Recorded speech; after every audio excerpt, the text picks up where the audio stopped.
The Dorkening and all affiliated shows are not intended for anyone under the age of 18. The following may contain discussions or scenes that have adult situations, graphic violence, nudity, strong sexual content, and graphic language. This show is intended for mature audiences only. Viewer discretion is advised.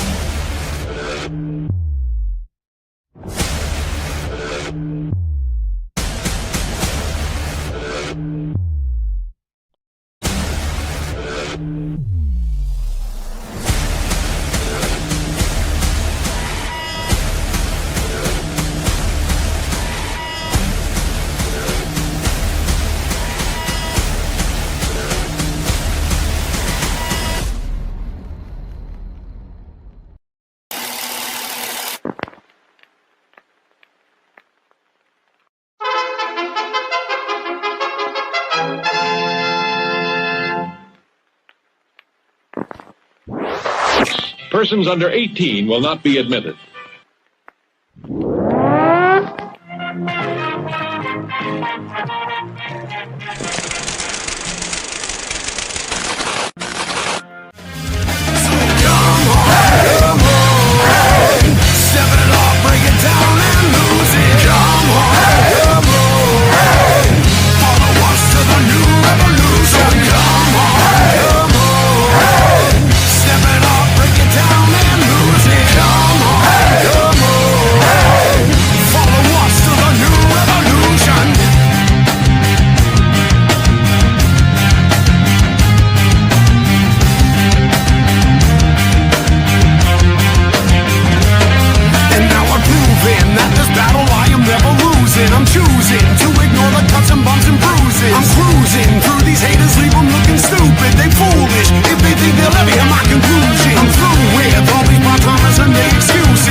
What's happening, everybody?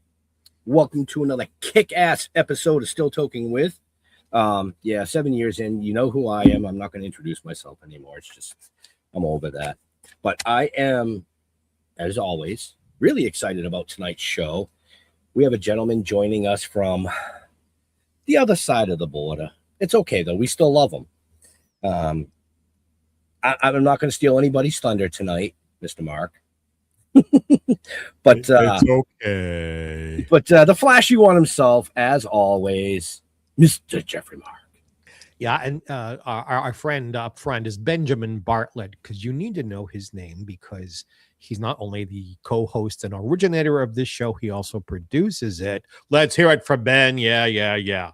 We've got a great guest today. He is an author. He is a podcast host. He is a broadcaster. And he's got a lot of really interesting things to say. I can't wait to hear what is going to come out of the mouth of our guest, Richard Syrett. Welcome to the show, sir. Ben and Jeffrey, great to be here. You guys should have your own ice cream.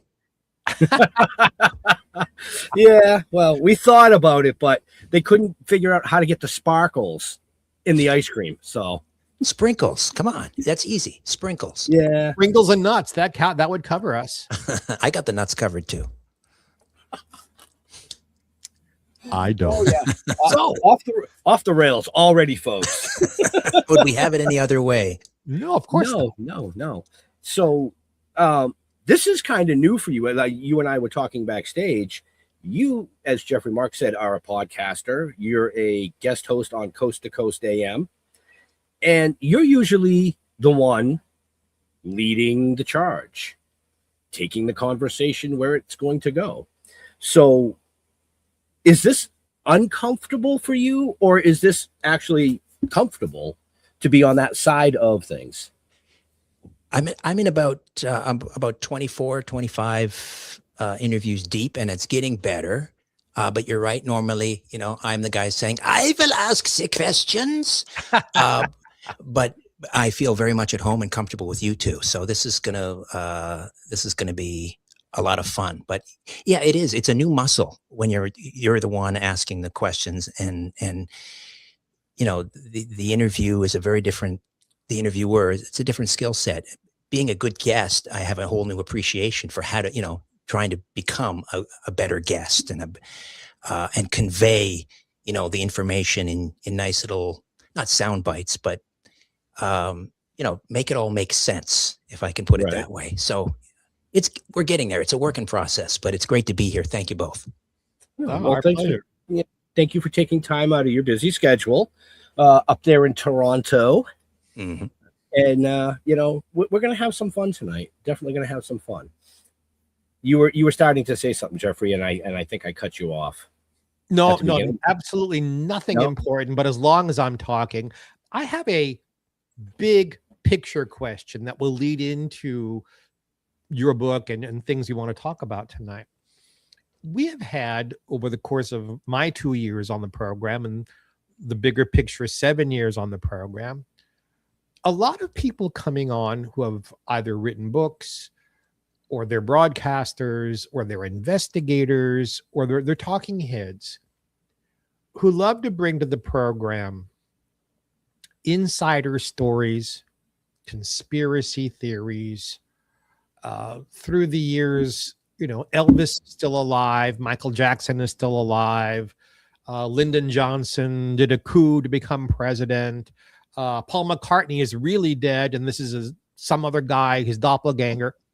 Why do you think the public out there is so intensely amazed, amused, and entertained by these types of things?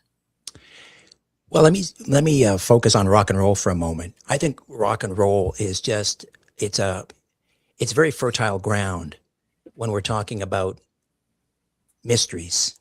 Whether it's a young rock star checking out at 27 in his prime or her prime, Janis Joplin, Brian Jones, Jim Morrison, Magic 27, or somebody going down in a fiery plane crash, Leonard Skinner, Buddy Holly, Jim Croce, you name it. There's Randy Rhoads. Yes, absolutely. So these are people, as in our younger days, we looked up to these people. Music became part of, at least for me, it was part of my identity. If you met a new kid at school, it's like, who are you into, man? Oh, I like the Doors or Dylan or whatever. I was into the 3Ds, the Doors, Dylan, and the Dead, when everyone else was, into new wave or grunge or whatever. So it was part of our identity. And then when one of these musicians is taken from us too soon, or, maybe not too, maybe, a little bit older than 27, it's hard to imagine that someone like Elvis, who strode the 20th century like a colossus, that he would just die an ordinary death, of a heart attack in his bathroom. It just doesn't compute. Someone that big can't die in such a prosaic fashion. And because rock and roll, the birth of rock and roll, it was this magical stew. You had Negro spirituals, African spirituality that came over with the slaves, the Delta blues, jazz influences, all these different cultures, the Cajuns, Appalachia, and all of their legends and myths and all the luggage and baggage they bring and then it all fused together in rock and roll. It's just the perfect, I guess it's like a flashpoint for mysteries and conspiracies and ghost stories, because that all got funneled into rock and roll. It makes sense. It intrigues me. I have to admit it. the people who are so married to the conspiracies, and I'm not saying that none of them are true. I'm not debunking anything here. I'm talking about just from the audience's point of view. Like, for instance, this month, I've attended 2 Marilyn Monroe centennial celebrations, and I was a speaker at one of them. And I know what happened to her on her last day, but nobody wants to hear it. They want to keep the myths alive in their head. They don't want to hear any new info about her for some reason. We've had a guest here. I happen to have been a witness to John Lennon's murder. Speaking of rock and roll, contradicting what I know was true because I saw it. They're so married to this stuff. That's the part that intrigues me. Right. Well, yeah, it can become a religion. And I also delve into the world of ufology. And there is a sort of there's an Overton window. I mean, if you want to talk about extraterrestrials and they're here to save us, from nuclear weapons, that's fine. But if you want to suggest maybe there's something else, maybe they're interdimensionals, maybe they're not, these, maybe they're malevolent, then, you get taken off some Christmas card lists. Let's put it that way. So when we're talking about conspiracies. Wait for your laugh. Wait for your laugh. Go ahead, sir. Well, yeah, I agree. Conspiracies, to me, a conspiracy is 2 people. I mean, from the Latin, right? It's just 2 people breathing in the same room, breathing the same air together. Whenever you have 2 people get together and they decide to concoct some sort of a scheme or a plan, technically that's a conspiracy. And conspiracies aren't just theories, they're also crimes. I mean, every year in the United States and here in Canada, there are probably 100,000 criminal conspiracy charges laid. But sometimes, yeah, they can go off the rails and they can, I don't know, a Bigfoot shot JFK. They can get pretty outlandish.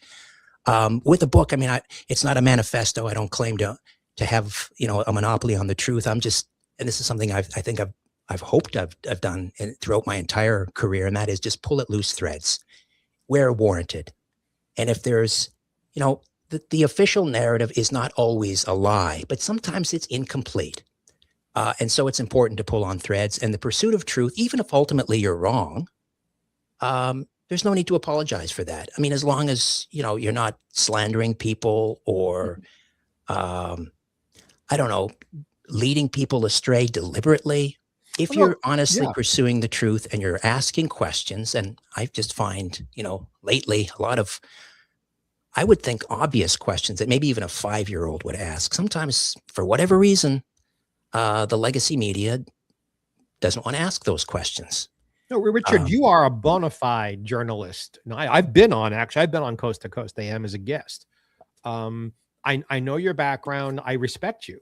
So this is not trying to indict you. No. I know. Listen, I think we're on the same page here. Yeah, I agree. That's why I kept it to big picture, because your specific thing is about Curt Cobain and how he died. Right. And I am fascinated by it. And I'm very curious to see what you have to say about it. I'd love to delve into Before we dive into Curt Cobain, folks, the book is called Tales from the Rock and Roll Twilight Zone.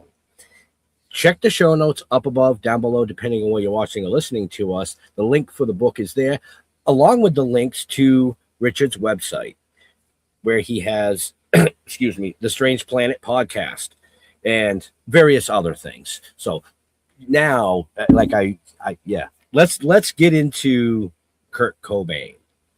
I just want to put, not to put too fine a point on it, I just want to circle back one quick final point on conspiracies, because I think we're on the same page here. But I think it's just as useless to say that everything is a conspiracy as it is to say nothing is a conspiracy. But I agree. Sometimes people die in plane crashes and the plane isn't sabotaged and there's no motive. Sometimes it's pilot error. Sometimes, musicians do drown in swimming pools. Sometimes they die of drug overdoses. But sometimes, again, the official narrative isn't complete. And sometimes historical documents or pieces of evidence aren't suppressed necessarily. They're just ignored or forgotten. Mm-hmm. Now, Curt died, what, 32 years ago? Why now does there seem to be all this new information coming out? The book is based on a podcast that I produced in 2018. I did 40 episodes. So back in 2018, as I'm compiling, a list of things to talk about, the Cobain story, came up back then.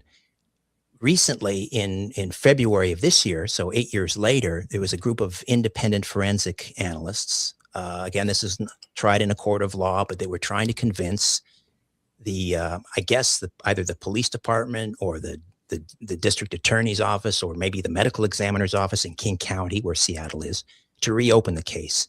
And it's interesting because the evidence that they offered up as reason to reopen pretty much aligns with just about everything that I was, that I talk about in the book, or that I bring up in the book, and also on the podcast in 2018. So I guess that's kind of the news hook, that there are still forensic people still looking at this, and as they say, there's no statute of limitations on the pursuit of truth or justice. And sometimes we also overlook, not necessarily present company, but we overlook that these individuals, they become, over time, they become sort of caricatures or archetypes, but they were flesh and blood, human beings, and they had families, and they've left behind loved ones who are still damaged. And, so for me, it doesn't matter whether it was 32 years ago or 132 years ago, or if we're talking about JFK, 63 years ago, these people still matter. And the truth, whatever that might be, and wherever the evidence leads, that still matters. I agree. 100%. Yep. So, in your opinion, in the research that you've done and these new findings, are we looking at a staged suicide? In my opinion, allegedly, reportedly, and in my opinion, yeah, I think, let's put it this way. I think the case needs to be reopened. I think we need a grand jury. I think it'll be difficult 32 years later. Curt Cobain was cremated shortly after, his death. And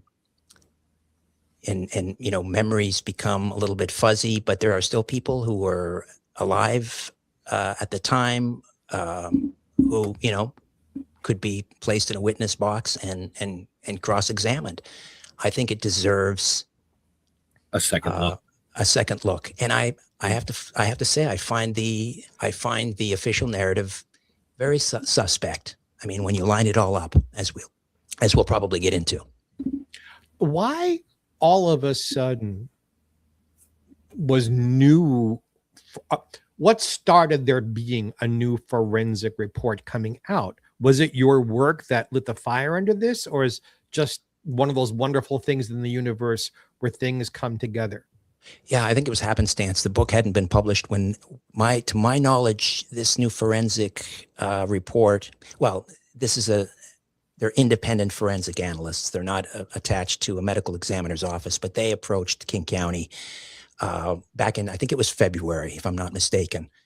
So I don't think they were listening to my podcast necessarily. I'd like to think maybe they were, but the evidence that they're offering up is, I couldn't find anything new in there that I hadn't discussed on the podcast or documented in the book.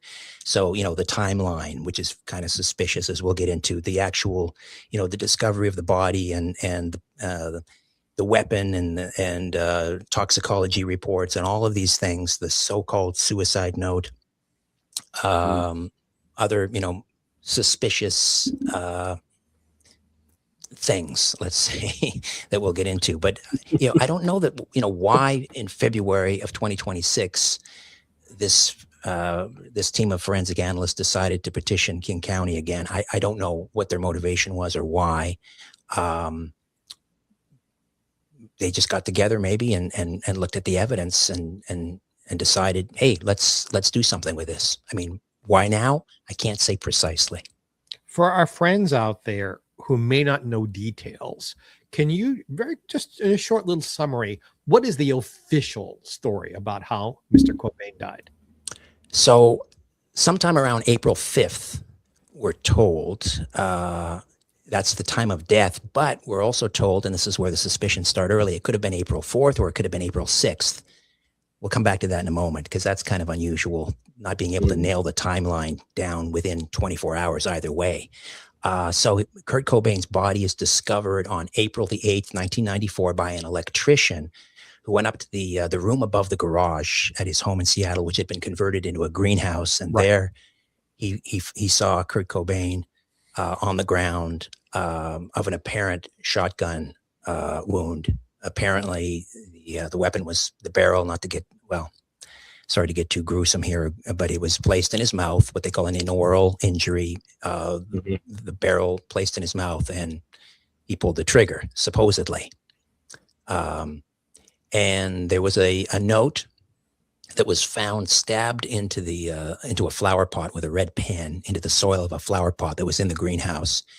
And we can talk about some interesting things regarding that particular note as well. But it was determined in the autopsy that Curt had something like 2 to 3 times a lethal amount of morphine in his blood. Morphine or heroin metabolizes as morphine in the blood. So, you begin to ask questions. If you had 2 to 3 times the lethal amount of morphine in your blood, would you have been able to place a shotgun in your mouth? That's a pretty cumbersome weapon. I'm not a hunter, but I've held one in my hands.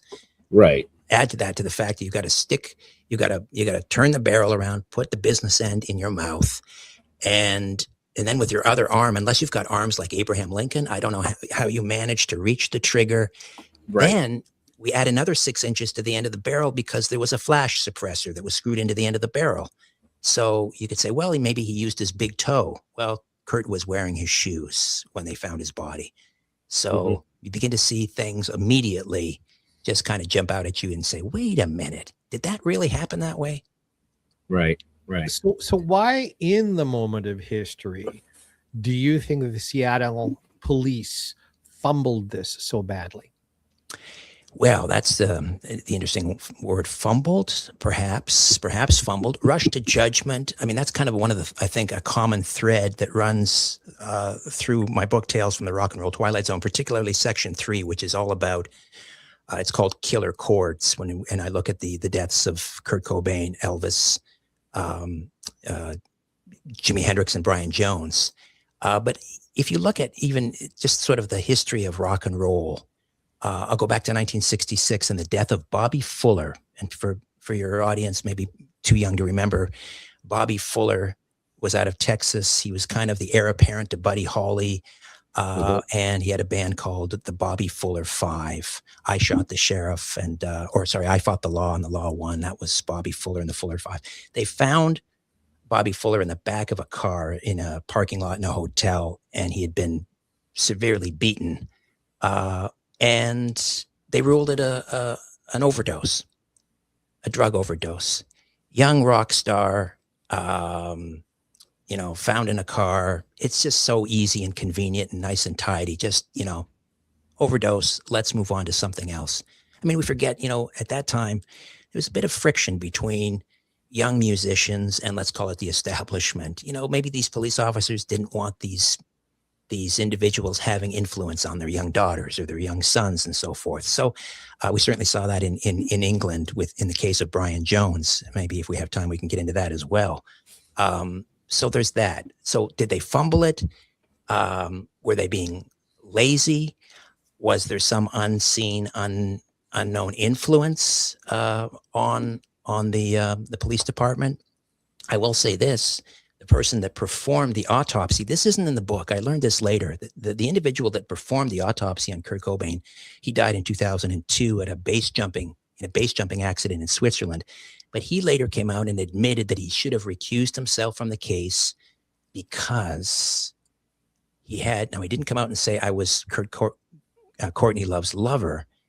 He didn't even say, he didn't overtly admit that they were intimate, but if you read between the lines, it certainly sounds like they may have been intimate. Can you imagine the person who performed the autopsy is perhaps allegedly in an intimate relationship with the victim's wife. Right. Yeah. Or even with him, because Mr. Cobain, there is rumor that he was bisexual, Mhm. which Yeah. adds another layer of about it. Yeah, there are an awful lot of hmms in this case. And truth be told, I mean, again, I was kind of a classic rock guy in the early 1990s. My, Nirvana, Kurt Cobain, not necessarily my cup of tea. I mean, I certainly appreciate him as an artist and all of, David Grohl and the great musicians and so forth.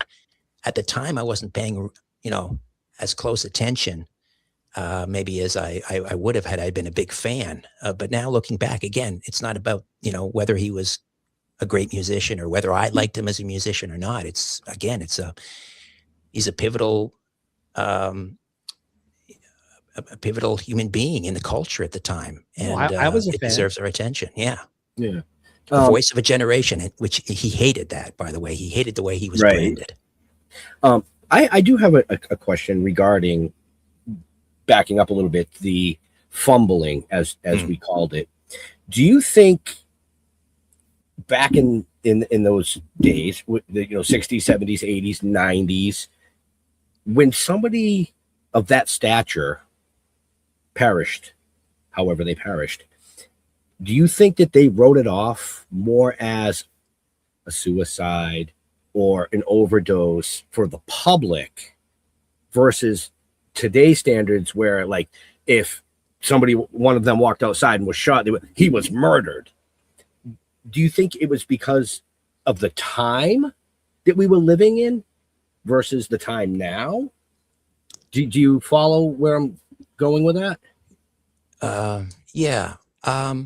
He's like, yeah, no. No. I do, but I'm trying to wrap my head around how to respond to it, because it's a heavy question. It's an important one. I think things have changed in the sense that in the 60s and 70s, these musicians were really anti-establishment in many regards. Mm-hmm. They were thumbing their nose at authority. They were causing us to question institutions. They were causing us to question certain mores, values. And that didn't necessarily go over well with the establishment. Now, 30 years or 40 years later, even though they may be branded as anti-establishment, they, in many cases, I think that these musicians are the establishment, and the people that are behind them are the establishment. So I don't know that there's that friction necessarily between the establishment and the artist that there was 50 years ago. Elvis Presley must be shot from the waist up on the Ed Sullivan Show because we can't have him swiveling his hips.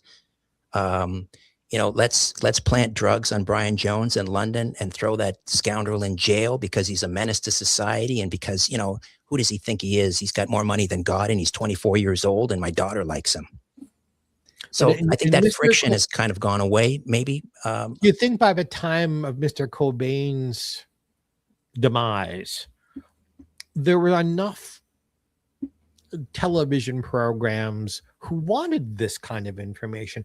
I think, Ben's question is wonderful, but I think in Mr. Cobain's case, the world had already, from a journalistic point of view, changed. We were already looking for this kind of thing by the time of Mr. Cobain. Right. Would you agree with that, Richard? Partially. You could even go back further with Elvis. And I remember Geraldo Rivera was all over, the whole Elvis case and investigating Dr. Nicopoulos. Where was Dateline in 1994 covering Kurt Cobain? I don't recall them covering it to any extent. So I don't know how to explain. You're right. I think journalism had certainly evolved, and broadcast journalism had certainly become a little more courageous, let's say, less stifled than it was certainly in the 60s and 70s when you had 3 networks. Right. and proliferation of cable TV outlets, certainly in the late 80s into the 90s. So then you're left with a question, why not? Why didn't they? Why weren't they all over the Curt Cobain case? And I don't know how to answer that. And why weren't they all over Courtney? Mm-hmm. Because she was, all the poor widow. On the record, to the last of her ability to do anything like that, what was Courtney's? Did she agree with the findings of the moment, or in your research, did Courtney ever intimate it might have been different? In fact, I think she was instrumental, allegedly, reportedly, in my opinion, in shaping the narrative that he was suffering from severe depression, and that he was a hopeless heroin addict. In fact, a couple of months prior, he was in Rome. He overdosed on Rohypnol and champagne. It didn't come to light until after his death, but Courtney Love made sure that it was known, according to her, that this was a failed suicide attempt. However, the attending physician in Rome had a very different view of what happened. He said that Curt was not suicidal. He believed it was an accidental overdose. He had been suffering from, I believe, some sort of influenza. When he regained consciousness, he was very confused as to what happened, but otherwise, was in a very positive frame of mind after he recovered from the effects of the overdose. She also would go to great lengths to talk about the history of mental illness in the family, which is true. He had I believe it was a grandfather and a great uncle who both tried to kill themselves. I think one was successful, the other was not successful. One of them either attempted or successfully killed themselves in front of their family, which is an absolute horrific story. And then we have this whole portrayal of Curt Cobain as a hopeless heroin addict. And, he used to play around with the press. I think there was a piece in the LA Times, or it might've been Rolling Stone magazine. I can't remember which article this was, but he was asked about heroin, and he was trying to be funny and sarcastic. And he was often that way with the media. He said, "Oh yeah, we use so much heroin. We're putting it in turkey basters." You get the image of Curt as this, lost soul, who was just spiraling downward. He had for many years, an undiagnosed stomach ailment that caused him incredible pain and discomfort and was debilitating. And yes, he did self-medicate, and yes, he did, use heroin. That has sort of stuck. That's the caricature of Curt Cobain, a depressed heroin junkie. But I think if you read the book, you come away with a different image of Curt. Forgive me for interrupting, because it's germane to what you're talking about. I find Courtney to be a tremendously bad source of information. I did actually have a conversation with her about this.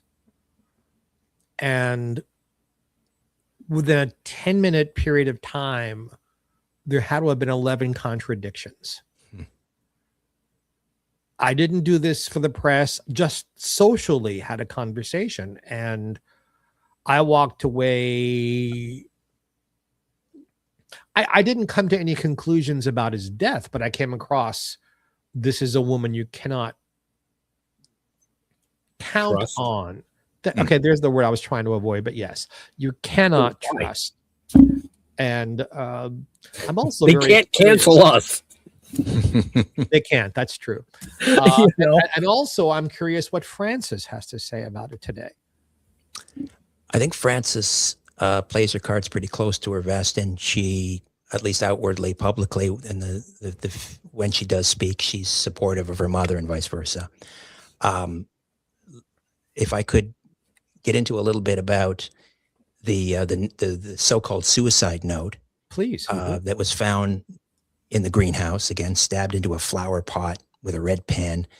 The first part of the so-called suicide note is in Curt's handwriting. They've matched it to his handwritten song lyrics and so forth. And when I say they have, I mean, because it was never it never went to court, obviously. So I'm talking about independent handwriting and analysts.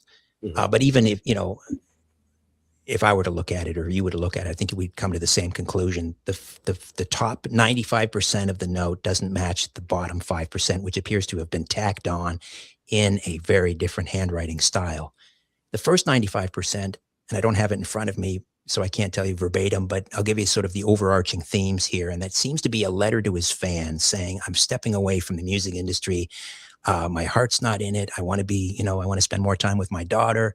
I'd be doing you an injustice to go out there and just be going through the motions. I don't like where the music industry is headed. I don't like, the way I've been branded. He really did not like to be known as the voice of a generation. He even began to resent some of the people that were showing up at his concerts. I can't pretend to understand, how that works for an artist, but, obviously an incredibly sensitive, talented individual with a great deal of professional pride and so forth.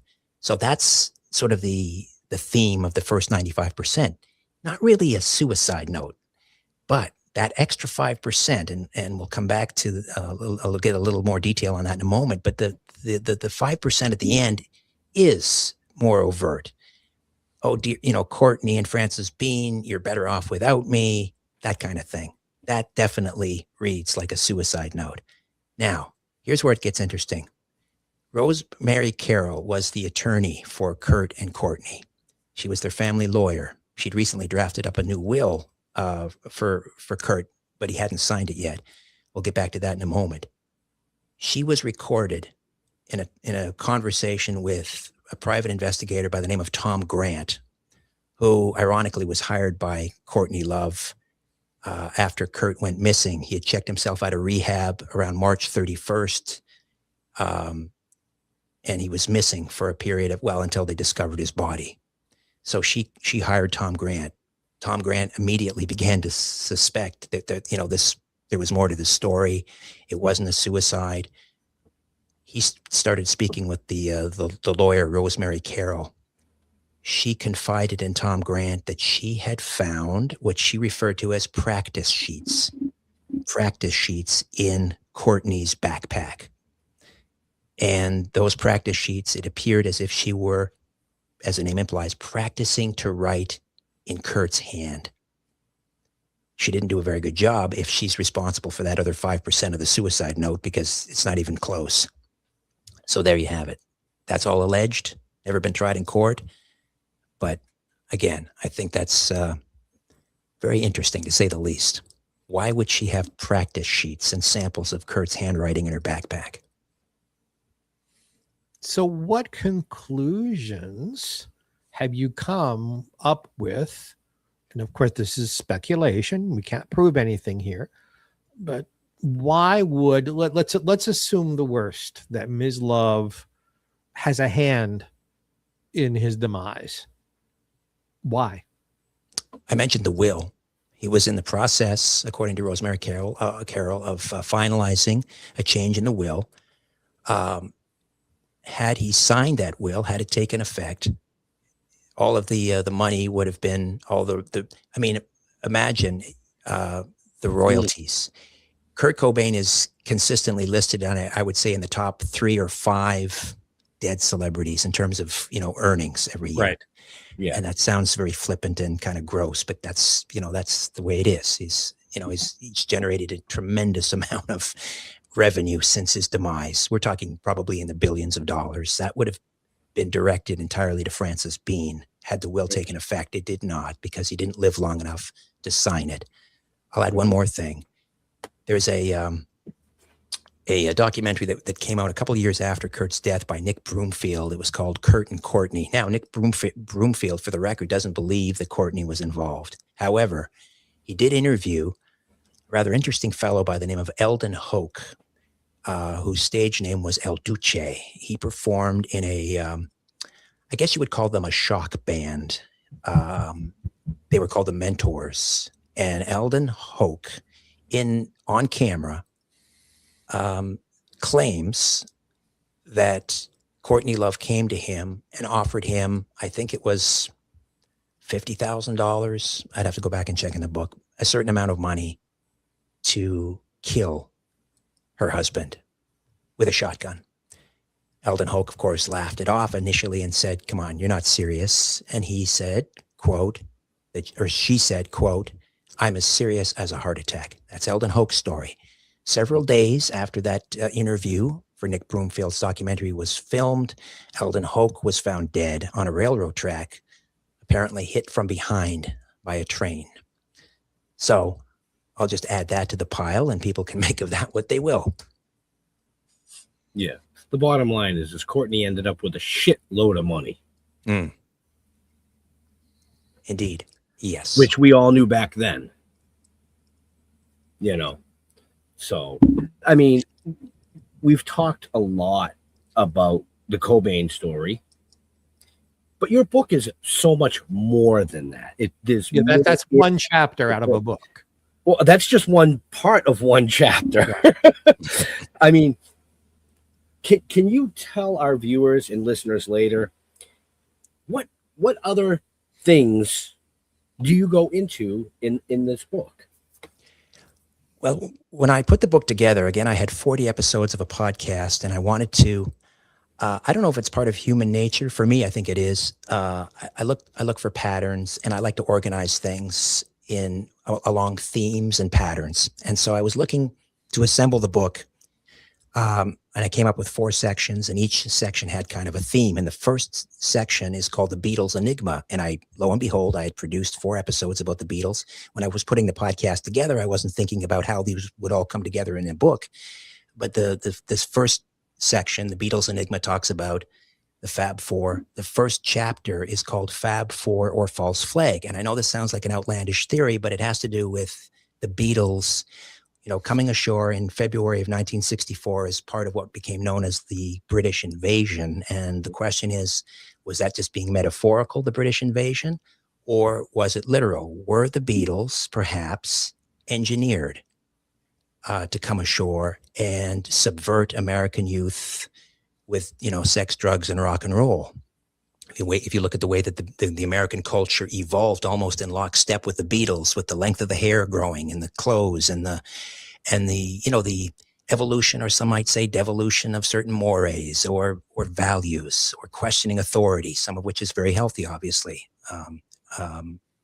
questioning institutions. So that's the first chapter. The second chapter on the Beatles has to do with the whole Paul is dead legend.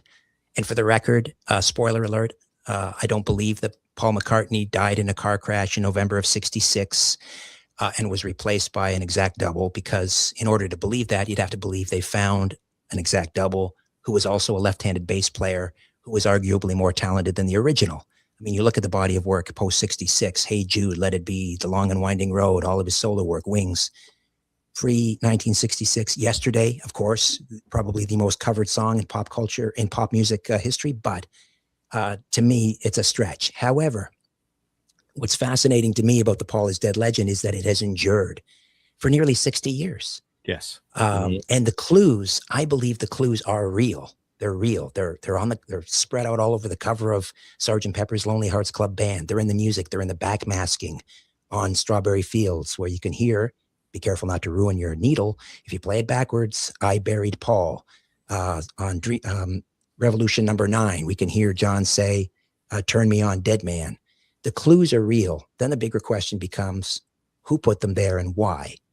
There are 2 explanations. One is pretty prosaic and obvious, and I think it has a lot of credence. Clever marketing.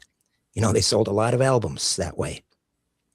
Millions of students, in dorm rooms, huddled over their record players and looking at their record sleeves with magnifying glasses. Oh, look, it says on the Volkswagen license plate on Abbey Road, 28IF. Could that mean 28 if he had lived? Why is Paul smoking a cigarette and carrying it in his right hand when he was left-handed? Are they communicating to us? All that sort of thing. The second motive, a giant psyop, a giant psychological operation. Let's see if we can get millions of teenagers chasing their tails looking for clues. That could have some credence too. And I don't, I don't deny, or I don't, refute that out of hand. I think it has there's a possibility there. I talk about John Lennon, The Bargain. This is more of a sort of a supernatural take, if you will, on his murder and the idea that maybe he made the Faustian bargain with the devil, and Mark David Chapman becomes the vehicle to collect the debt. Books have been written about this. Joseph Niesgoda wrote a book called The Lenin Prophecy. I lean on him heavily in that chapter. I don't necessarily subscribe to it, but it's interesting take on the foreshadowing and Lenin's lyrics and so forth. I also talk about Charlie Manson and the White Album, Helter Skelter, of course.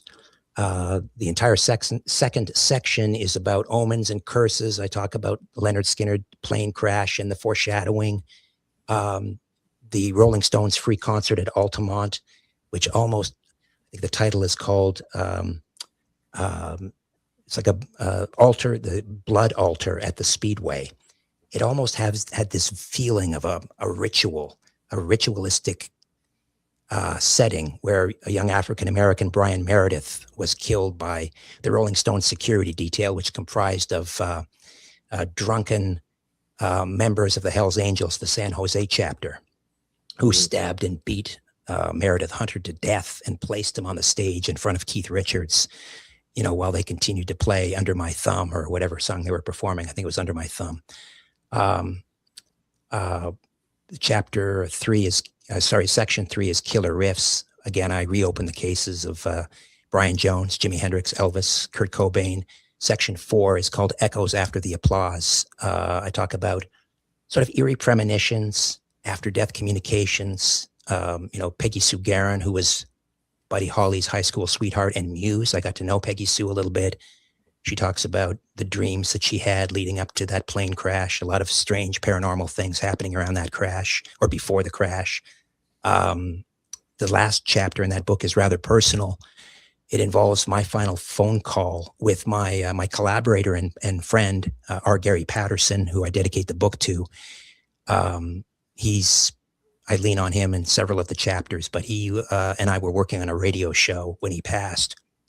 And that final phone call, we can go into that if you'd like, but it's the chapter is called "There Will Be No Barbecue." Those were his last words to me, and has kind of a strange ending that conflicts, that I am conflicted by to this day. It happened back in May of 2017, nearly 10 years ago. Of all of the names you have mentioned, are there any you're comfortable sharing with us that you've come to a conclusion about? Because you've talked about it could be this, it could be that. Right. Have you, Richard, come to pick one, your favorite, that you've come to a conclusion, this is how you think it went down? I think Jimi Hendrix was murdered. Why? Well, let me set the stage. September 18th, 1970, he spent 4 days and nights at his girlfriend. Richard, we have a visitor. We have a little girl visiting us. Say hello. Hello. Hi, sweetie pie. How you doing? Yeah, ready? Show him. Hold on. This one up. These 2 down. You're being a goofball now. Like that. That is Ben's granddaughter, Lila. Hi. Hello. The devil's horns. Say rock and roll. Say it. Rock and roll. Yes, rock and roll has got to go. You look very pretty, sweetie. Thank you. You're welcome. You still trying to do it? They're up there. Hello. Can you wave to everybody? This is a wonderful cameo appearance. This reminds me of Bob Hope walking onto the Tonight Show, uninvited. But you're welcome. Lila is a ham in training and loves to be on our show. And Yes. It's nice to meet you, Lila. That's a very pretty name. He said, "Nice to meet you." What do you say to that? Nice to meet you. Nice to meet you. That's right. And can I have this? Can you have my? No, that's my note list. I need that, baby. All right. Can you say bye to everybody? Bye. Bye, Lila. See you next time. Tell me a beso. You can blow kisses. Go ahead. Yeah. Good girl. I love you. Sweet dreams. I did that because what you were about to say wasn't for her ears. Thank you. Thank you for that heads up. I just wanted to protect her. That's why I interrupted. I appreciate that. Sure. Yeah. Now, please continue. Yes. So Jimi Hendrix has just performed at the Isle of Wight Music Festival and a music festival in Germany, which would end up being his last performance. He comes back to the Notting Hill neighborhood of London. He's staying at Monica Danneman's flat, which is the Samarkand Hotel. It's a basement, sort of a walk down. It's a hotel room, but it's a suite. And she finds him unresponsive in the morning. He had allegedly taken some barbiturates to help him sleep. Apparently, he took as many as 9, which is rather unusual. When the ambulance shows up, the flat is empty. It's believed that Monica Danneman called the ambulance, but when they arrive, she's nowhere to be found. She later claimed that she went out for a pack of smokes. However, over the years, Monica Danneman would change her story, much like Courtney Love, many, many, many times. The ambulance attendants quickly rushed Jimi Hendrix to St. Mary's Abbott Hospital in London. The attending physician is Dr. John Bannister, who doesn't even know that this is Jimi Hendrix. I don't even know if he had heard of Jimi Hendrix at this point. I don't believe he had. This was just a young African man who comes into the emergency room. He's got, he's got vomit on his mouth. Later it would be pronounced that he aspirated on his vomit from barbiturate poisoning. He threw up and then aspirated on his vomit, and that's the official cause of death. However, Dr. John Bannister immediately noticed the amount of red wine in Jimi Hendrix's hair. His hair was soaking in red wine. His clothes were soaking in red wine, and there was red wine coming out of his lungs, but no red wine in his stomach. So how did the red wine get into his lungs if it first wasn't in his stomach? Typically, if you drank too much red wine, you would aspirate, the red wine would go into your lungs. Mm-hmm. There was no red wine in his stomach. John Bannister's initial observation or conclusion was this young man's been drowned in red wine, as if someone had poured red wine directly into his lungs. So then we turn to Jimi Hendrix's manager. It's a kind of a sinister individual by the name of Mike Jeffrey, who was in the British Intelligence Corps. I'm not sure whether he was MI6 or MI5. We do know that he participated in the Suez Crisis back in 1956 for British intelligence. It was said that he's one of these guys that he would swear he could kill you with his little finger. He was a menacing figure. Jimi Hendrix was his cash cow. He had a life insurance policy on Jimi Hendrix. Jimi Hendrix's friends, and I speak with, I interviewed Juma Sultan, who was a percussionist that played with Jimi at Woodstock. Not with the Jimi Hendrix Experience. By the time of Woodstock, he had a new band. They were called Gypsy Sun and Rainbows, rather. And it was Juma Sultan, Billy Cox on bass, and Jimi Hendrix. Juma Sultan was trying to convince Jimmy to leave Mike Jeffrey. He told him he was stealing from him. There were offshore accounts. Mike Jeffrey was running Jimi Hendrix into the ground. It was almost like an MK Ultra operation, as if he was trying to wear him down emotionally, psychologically, physically, touring nonstop. And not just in a logistical, in an efficient logistical manner, like up and down the East Coast. He'd have him performing in LA, and then he'd be in Boston, and then he'd be down in San Antonio. He was just all over the place. It seemed deliberate. Jimi Hendrix finally started to listen to those around him, and he was about to sever his relationship with Mike Jeffrey. The contract was about to lapse. Again, Mike Jeffrey had a life insurance policy on Jimi Hendrix. Mike Jeffrey was heavily indebted to the mob. So you're given Mike Jeffrey's intelligence connections, the not the court testimony, but certainly the public testimony of John Bannister about the way that it appeared Jimi Hendrix died. Monica Danneman's constantly changing timelines and testimony. The fact that it appears, hightailed it out of the apartment after calling the ambulance. To me, it just adds up. It adds up to certainly foul play, murder. I think someone came into the apartment. Well, Monica Danneman excused herself. Was she threatened? I don't know, but she removed herself. Somebody came in there. He was either, force-fed these barbiturates. Did Monica Danneman slip them into his body somehow? I don't know. While he was in a very vulnerable position, maybe unconscious, they came in, they held him down, they poured red wine into his lungs. Like today, we would call that waterboarding. Mm-hmm. I can't prove any of that. I'm asking a question out of ignorance. How could you force red wine into lungs where some of it wouldn't go into the digestive system? That's a good question. I don't know. I don't know the answer to that. I'm reciting what, John Bannister observed. And according to what he said, there was, it's like the telephone game. Maybe some of it was lost a little bit. Maybe he said something along the lines of what you're suggesting. There wasn't, enough red wine in his digestive system to account for all of the red wine that was in his clothes and in his hair and in his lungs. I don't know the answer to that. It's a good question. Or could there have been a bucket of red wine with the head forced into it, where it would just have drowned him? That could be. I suppose. Well, which is similar. It's similar to waterboarding, because you don't swallow; you're trying to breathe.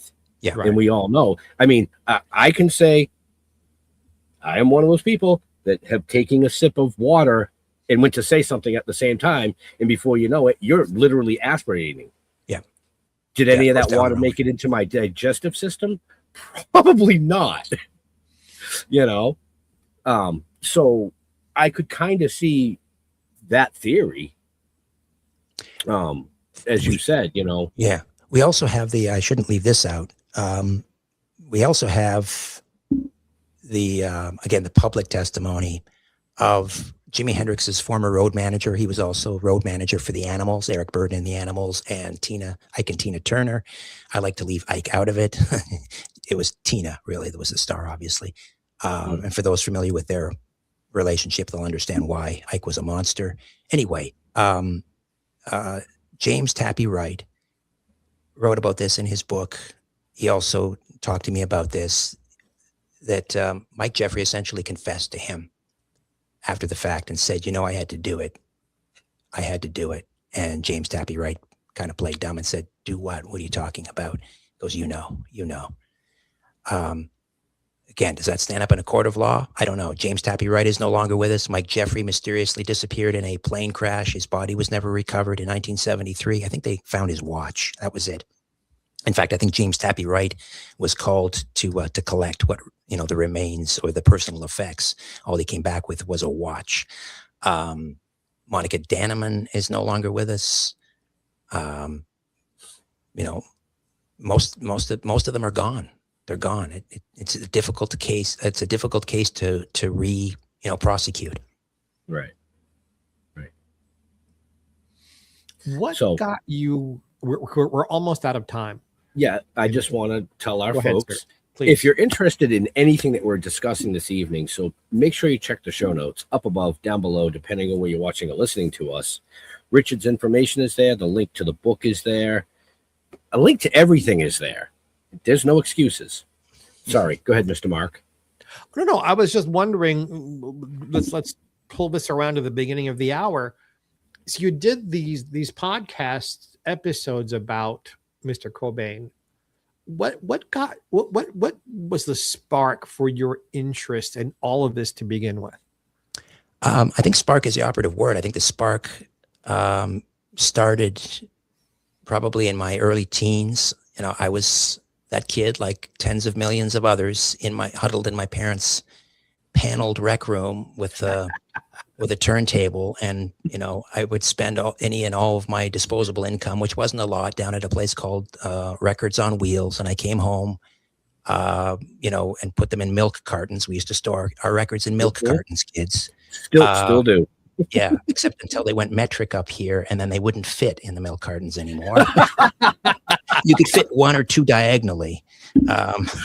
Anyway, so I was just immersed in the music, and I became immersed in the lore. And I, youngest of 5 children, had great parents, but occasionally the television was a bit of a babysitter. And I remember watching, reruns of the Twilight Zone, but also I watched a really cool show with Mr. Spock, Leonard Nimoy, called In Search Of. And so I grew up, asking questions, and it was encouraged. I mean, my parents had to try to keep order around a supper table with 5 children. And so they would just go around and we would have, conversations one at a time. Your turn, Richard, your turn, Nancy. And that's the way, our family operated. Asking questions was never shunned. It was encouraged. And I always had questions. And then, I launched my career into radio, first as a talk radio producer. Then I got my own show behind a microphone. Now I have a platform. What am I going to talk about? Well, all of the big questions, and it's beyond rock and roll. It's beyond ufology. I mean, the big questions to me are, why are we here? What happens after we die? Are we alone in the universe? And who's really running the show down here on planet Earth? So, so those unanswered, all those questions just came to the fore. That's what I turned my show into, the podcast, TV shows, and so forth. And as I mentioned off the top, rock and roll is just fertile ground for all of that stuff, because just the convergence of the different cultures and the spiritual traditions of these different cultures, and the mixing of musical genres, and it was a rich vein to be mined as far as I was concerned. Good answer. Well said. So, folks, get the book. Yes. That's simple. Get the book. Buy 2. I said, buy 2. But now you're being greedy. Buy 5.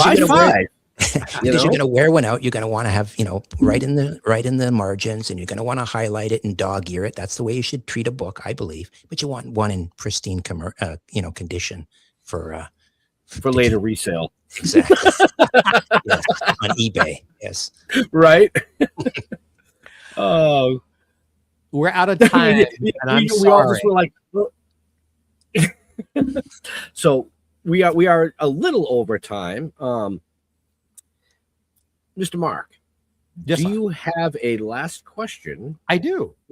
For this Would you, guest? For me and for our friends who are watching and listening, please define the word ufology? You've used it several times tonight. Ufology. Well, the study of unidentified flying objects, or as they are known today, unidentified aerial phenomenon. Gotcha. All right. You had me stumped. Yes. Thank you for giving me that piece of information. So, and I figured if it's stumping me, it's stumping lots of other people. Well, thank you for that. You follow G. Yeah. I thought EUPH. What does that mean? But now it makes perfect sense. Well, some of our viewers and listeners are probably thinking, you follow me. Okay. Ufology, yes. The study of flying saucers. Gee. So there you have it, folks. I generally don't ask a last question, but tonight I think I want to. We've talked a lot about your past, your passions, things that you're involved with. What is one thing that Richard really geeks out about that not a lot of people would know? Geeks out about. I would say I'm not a sports enthusiast per se, but I do like my Toronto Maple Leafs. I'm a long-suffering Maple Leaf fan. I also love the lore and the history of old institutions like the Toronto Maple Leafs, who have been around for 100 years. That fascinates me. I love poring over old photographs from the 1920s and 30s. On YouTube, if you go onto YouTube, someone takes old film footage of, let's say Paris in 1910, and they colorize it and they put it to music, and they add some sound effects, like the sounds of hooves on the pavement, the cobblestones. I could watch that forever. I am so transfixed. I do as guess well. I'm a time traveler. I'm a time traveler. I do as well. I get it. I get it. There you go, folks. You heard it here. So, yeah, I guess I said that, right? I have one last question because it's been drawing my eye all night long. So over your left shoulder, there's a photo of, I believe, Frankenstein. That's an actual bust of the 1932 Boris. I think it's 32 or is it 31? 31. Boris Karloff, Frankenstein's Boris monster. Karloff. The Universal, the Universal movies. Which, if people haven't seen them, I know they're making a Frankenstein movie every other week. Yes. But check out the 1930s Universal monsters. The lighting is exquisite. They're just beautiful films. Amazing. Yes, I agree. And folks, if you like that style and genre, here on the East Coast in Connecticut, we have the Witch's Dungeon, which is one of the oldest movie museums with actual characters. Boris Karloff and so many others, Henry Hill, the old school. And the reason I brought that up is a very good friend of mine who I'm affiliated with has the oh dude, you lost it. He was an artist. I have one of his prints upstairs. I have that print upstairs signed of Boris Karloff. God, forget it. I lost it. Doesn't matter. It's gone. It's out in the universe. Morning. Yes, you'll sit up. It will. Basil Gogo. Okay. Basil Gogo, one of the most famous artists ever to live. A friend of ours has the museum he travels with. So, and a lot of those colors and things done for Monster Magazine were done by Basil. And it caught my eye earlier and I had to just ask. But anyways. And if you're on the West Coast, the Hollywood Museum, with which I'm affiliated, has a lot of those wonderful things as well. So, Richard, when you're not on the radio or on a podcast or doing interviews, where do you like interacting with your fans on social media aspects? Well, I'm on YouTube, so the podcast is also on my YouTube channel at Strange Planet Radio. I'm on Instagram, which I call them my IT department. Those are my twin boys. Well, boys. They're going to be 20 in a couple of months. They're still boys. Yeah, it's true. Always, even when they're not girls. I should be referring to them as young men, but that's, two weeks ago they were, in diapers. Anyway, here we are. Instagram, I think it's Strange Planet, Richard Syrett, Strange Planet, Instagram, Facebook. I think I'm on TikTok as well. You're everywhere. Yeah. And of course, his website. In all directions. So, folks, just check the show notes up above, down below, depending on where you're watching or listening to us. His information is there. Mr. Jeffrey Mark. Yes. Same question. You could find me, Jeffrey Mark, for those of you who are not watching but listening, GeoffreyMark at Facebook. Jeffrey Mark Showbiz, all one word, on Instagram at Jeffrey Mark, on LinkedIn. And say, folks, if you're having as good a time as we are this week and every week, we love being with you. Ben and I do another show every week. He is the producer. I am the host. It is, of course, GPE. Jeffrey Mark plays Ella. Every week we play the music of Ella Fitzgerald on a theme, and I give you insider stories about how the music was made and why it was important and what was going on with Ella's life. Those are released live every Sunday in time for brunch, at least in the United States. Check wherever you happen to be living because it's on all the same networks and platforms and channels you find this fine program. So there. Yeah. What he said. So, in all seriousness, we want to thank Richard for taking time out of his extremely busy schedule to shed some light on a few things that you may or may not have questions about. But again, pick up his book. It's in the show notes.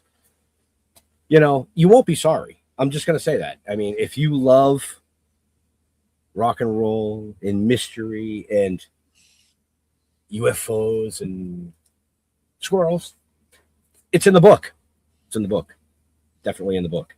So as far as us, you can find us on Facebook, Toking with the Dead. You can find us on YouTube, Still Toking Productions, the website, stilltoking.com. Everything you want to know about the novel, the comic books, the TV series, and all 7 seasons of this amazing show, including all our testimonials from amazing guests like Richard. Check it out there. To all our veterans and first responders, we want to thank you for doing what you do so people like us can come up here and do what we do. Yes. Stay safe. We'll see you next week. We're out of here. God bless and have a happy.